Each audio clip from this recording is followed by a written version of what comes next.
plug natin. Ayun, salinan. At dito tayo magsasalin, no? 2 liters ang may kakarga. Ba't marap? Ha? Okay, bale ito mga paps, nagpalit tayo ng differential gear oil. Yan, no? Drainay natin sa baba. Lagyan natin hangin. Ginagamitan natin air para mas masimot yung laman.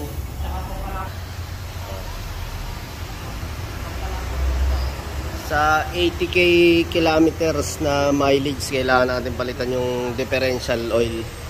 Yan. Sa mga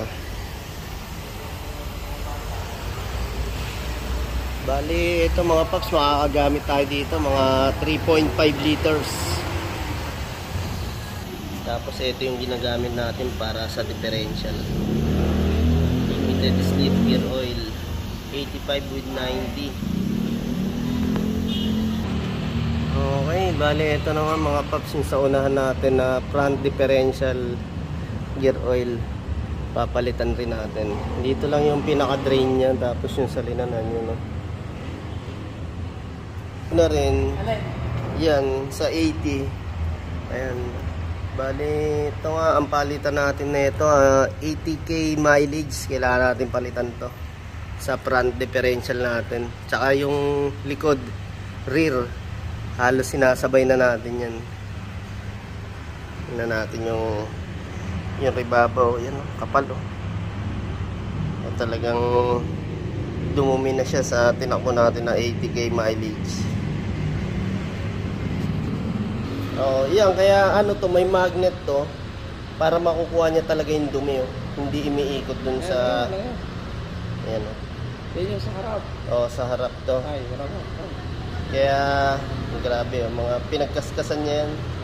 Kaya match talaga, papalitan mo talaga to 80. Pag sumobra pa, masyado nang maggagasgasan yung mga ano natin dito, gear. Na yung dumi. Oh, yan, magnet yan, oh, yung nasa gitna na yan, oh. Yan, magnet yan. Para hinihigop niya yung mga dumi, hindi sumasama rin sa gear natin pag hiniikot. Bali, itong Hilux natin yung 3.0, 4-wheel drive. Kaya meron sa front ng differential yan, no? Pinaka ano natin, sa 4-wheel drive niya. Kasi yung iba differential lang, sa rear lang meron sa. Okay, ito mga paps, nasimutan natin yung laman nito. Yan, lagyan din natin ng air dito para mas masimot yung lumang gear oil.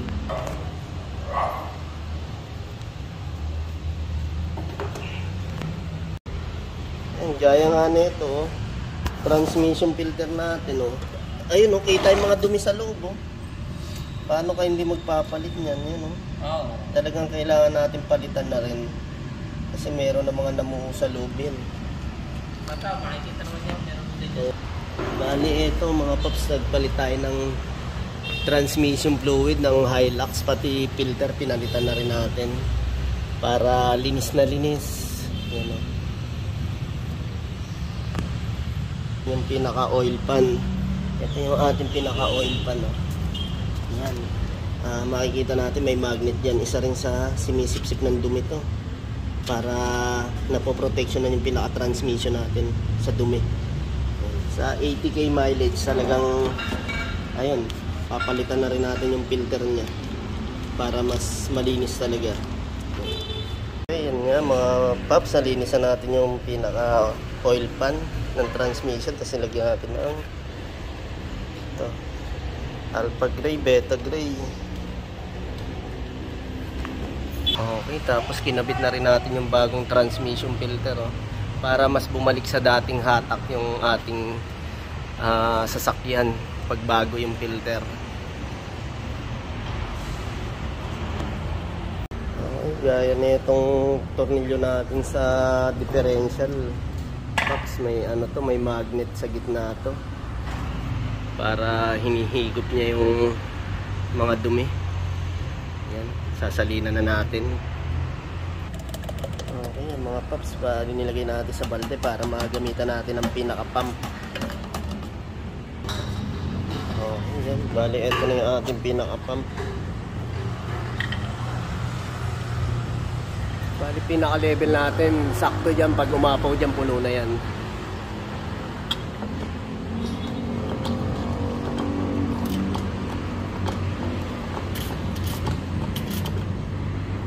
Okay, yan mga paps, binobomba pa natin yung gear oil para sagad na sagad yung fluid, sakto sa level, mas match sa differential, para mas maganda yung ikot ng mga gear, yung gear natin dyan.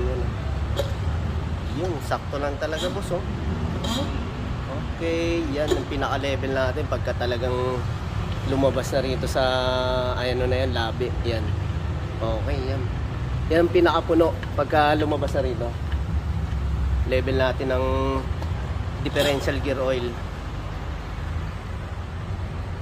Awas na. Oh, yan, awas na yan. Sakto yan. Ganda, oh. Talagang iba yung dulas niya pag bago. Ha? Sige. Uy. Anong nakita mo, boss? Swabe na. Pwede na tuloy ulit ipang pang bundok, Ayan, punasan natin syempre para malinis. Oo. Yan paps, bali gagamit lang tayo ng size 24 dyan para mapalitan natin gear oil. Okay. Okay, paps, punta naman tayo dito sa front differential natin.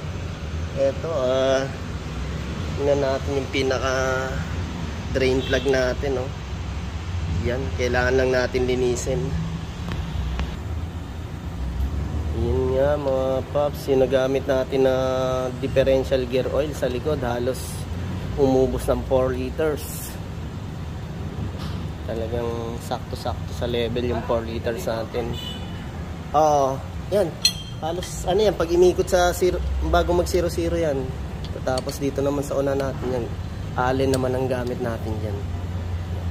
Okay, tapos hindi tayo magsasalin. Yun, sa tago na yun,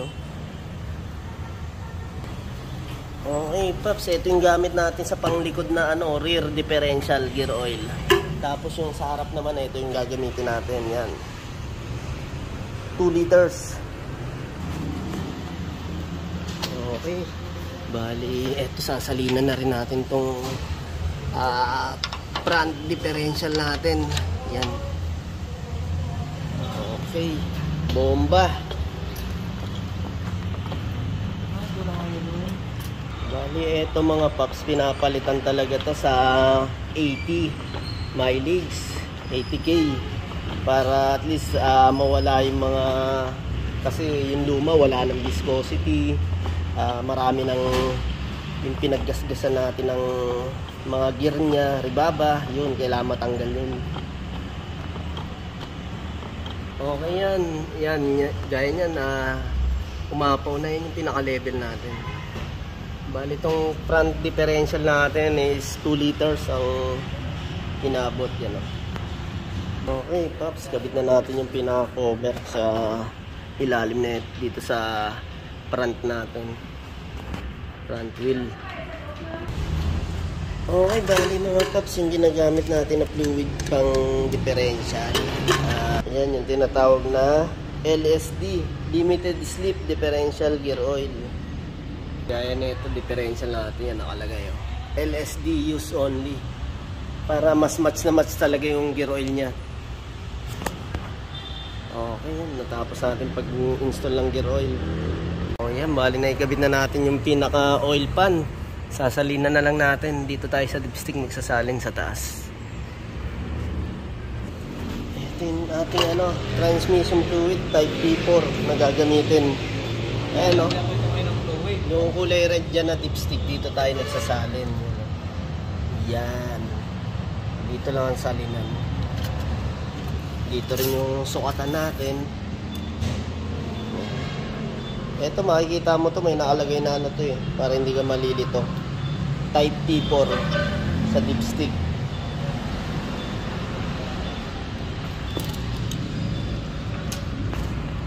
Bali, magsasalin tayo ng transmission fluid. Yun. Yan ang pagbukas natin dyan. Ayan, Paps. Sasalin na tayo ng brake fluid. Brake fluid.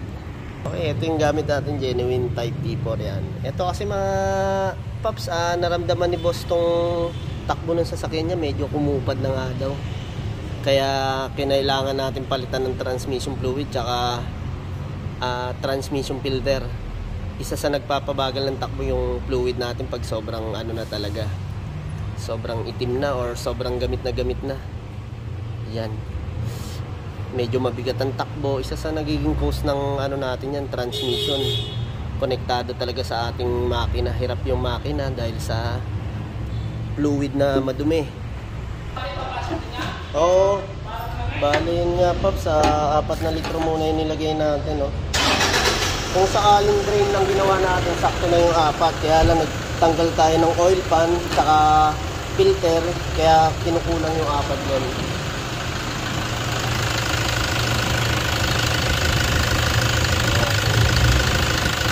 Ayun, bali ipasok mo sa drive para masukat natin. Kailangan nakapasok sa drive yung ating shift ng cambio. Okay nga mga Paps, bali kulang yung 4 liters. Kailangan natin magdagdag pa ng 1 liter. Nasimot kasi natin eh. Iba talaga yung pero kung drain lang ginawa talaga, sakto na yung 4 dyan. Kita mo yung crankcase, di na makatulong kanina eh, di ba? Oo, tanggal natin oil pan tsaka yung filter, may laman pa. Crankcase, meron. Okay, bali itong Hilux natin 3.0 4-wheel drive. Pinalitan natin ng transmission fluid, 2016 model. Double check na lang natin kung walang leak. Okay, tapos na ating pagpalit ng transmission fluid. Maraming salamat. Ito ang Kolokoy Garage.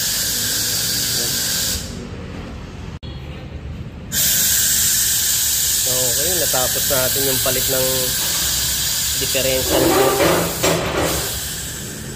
sa 2016 model Toyota Hilux 3.0.